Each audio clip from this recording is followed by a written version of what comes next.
어제 오전 이 서울 관악구의 한 피자 가게에서 흉기 난동이 벌어졌습니다. 3명이 숨졌습니다. 피자 가게 주인이 벌인 일이었는데 어떤 일이 있었던 겁니까, 변호사님?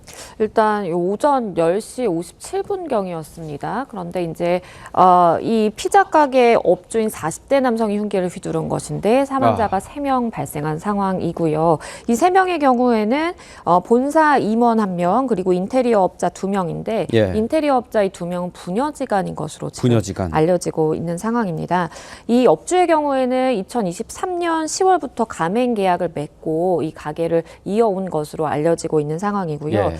그날 이제 출근을 해서 타일에서 물이 새다 보니까 이 부분에 대해서 인테리어 업자가 좀 책임을 지고 이걸 수리를 해달라라고 요청한 것으로 알려지는데 이 부분에 대해서 인테리어 업체 측에서는 보증 기간이 다 만료가 됐기 때문에 우리가 무상으로 수리해주기는 좀 어렵다라는 입장을 견제해온 것으로 보이고 그래서 결국에는 이 가맹 프랜차이즈 본사에서는 이걸 중재하기 위해서 한 명 이제 파견 내보냈던 것으로 보이는 그런 상황인데요. 네. 안타깝게도 이 흉기를 휘둘러서 3명이 숨진 상황입니다.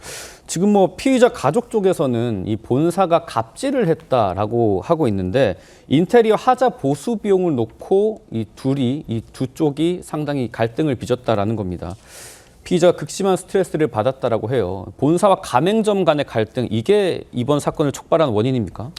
일단 피의자 가족 측의 주장은 그렇다고 할 수가 있겠죠. 네. 이 프랜차이즈 본사에서 가맹점을 대상으로 어떻게 보면 인테리어 비용이라든가 이런 측면에서 폭리를 취한다라는 그런 비판적인 기사들 많이 나오지 않습니까? 예. 아마 그 연장선에서 지금 해당 사건의 피의자도 그런 행동을 한 것이 아닌가라는 그 추측을 할 수가 있긴 한데요. 네. 그렇다고 하더라도 지금 피해자라고 할 수 있는 분들이 지금 다 사망한 상태 아니겠습니까? 그렇습니다. 그렇다고 한다면 직접적인 이번 사건의 원인과 그런 이유에 대해서는 추가적인 수사가 반드시 필요해 보이고요. 단지 그러한 문제 때문인 것인지 아니면 추가적으로 다른 이유가 있는 것인지를 한번 살펴볼 필요가 있기 때문에 지금 상황에서 단정적으로 이 부분을 이해할 필요는 없을 것 같습니다. 네, 뭐 수사를 통해서 알아야 될 부분인데 본사 쪽에서는 반박에 좀 적극적으로 나서고 있는 모습이에요. 그렇습니다. 우리나라가 자영업 비중이 OECD 국가 가운데 최고 수준이잖아요. 실제로 자영업자들의 소득도 근로소득자들에 비해서 상당히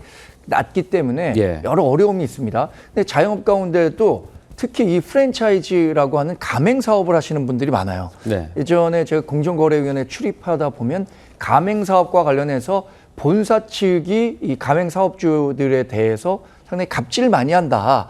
여러 가지 원재료 공급이라든가 인테리어 관련해서 문제 제기하는 경우가 많았는데 지금 프랜차이즈 본사 입장에서는 관련해서 갑질은 없었다 이렇게 얘기를 하고 있습니다. 예. 그러나 실제로 가맹 사업이 운영되는 과정에서 여러 이 갑질로 인식될 수 있는 일들이 많다는 측면에서 봤을 때는 이 관련해서는 조금 더 면밀한 조사가 전 필요하다고 생각합니다.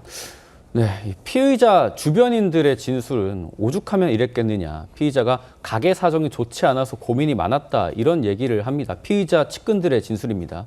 이렇게 주변인들 얘기기는 하지만 평소에는 이 범행으로 이어질 만한 문제적 행동 전혀 없었던 인물이라고 하죠. 그렇죠. 이제 가게를 이웃에서 운영하고 있는 사람들도 그날 평범하게 인사 나눴고 굉장히 기분이 좋아 보였다라는 이야기도 할 정도면 그날 아침까지만 하더라도 이런 범행의 정황은 전혀 보이지 않았던 것으로 지금 판단이 됩니다. 네. 이 부분이 중요한 이유는 왜냐하면 범행을 사전에 치밀하게 계획해서 했느냐, 우발적인 감정에 의해서 이렇게 치우쳐서 하게 된 것이냐도 수사기관에서 분석을 해야 되는 부분이 있기 때문에 이 부분도 하나의 포인트가 될 것으로 보이고요.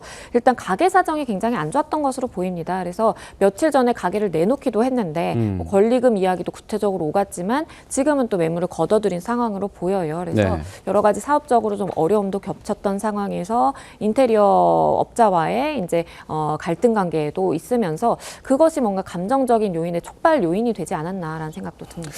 지금 피의자도 사건 당시에 자해로 부상을 입어서 중환자실에서 치료 중인 상황이라고 합니다. 신병이 확보가 되면 어떤 부분들을 좀 주로 조사를 하게 됩니까? 일단은 어떠한 고의를 가지고 동기를 가지고 이런 예. 범행을 했는지를 중점적으로 물어보게 될 것으로 보이고요. 일단 뭐 당시의 CCTV라든지 상황을 보면 뭔가 범죄 행위를 한 그 실행 행위 자체에 대해서 다툼이 있는 상황은 좀 아닌 것으로 보입니다. 예. 그래서 수사기관에서는 어떠한 범행의 고의를 가지고 이것을 행한 것인지, 그리고 내가 상해의 고의를 가지고 했는데 이렇게 사람이 사망한 것인지, 이런 여러 가지 이제 가능성에 따라서 범죄 혐의를 적용하는 죄명이 달라지기 때문에 그 부분에 대한 뭐 진술을 받게 될 것으로 보입니다. 알겠습니다.